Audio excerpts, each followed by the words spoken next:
natin. Ang number one, si Mayor Rodrigo Roa Duterte. Si Bato de la Rosa, ang isa sa mga ang author ng Tokhang. Ang tawag ko nga sa kanya is the father of Tokhang in Davao City. At ang si Sara naman ay ang nanay ng Tokhang.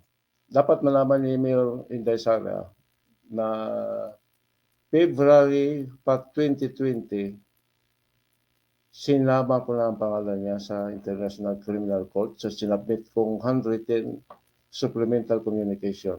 Sa katotohanan lang, hindi pa siya vice president at that time. So, hindi lang niya alam. Ngayon, na nalaman niyo na, is harapin niyo naman kung mayroon na kayong natanggap na subpoena or what, at magharap-harap tayo para malaman kung sino ang sabi sa atin ng katotohanan.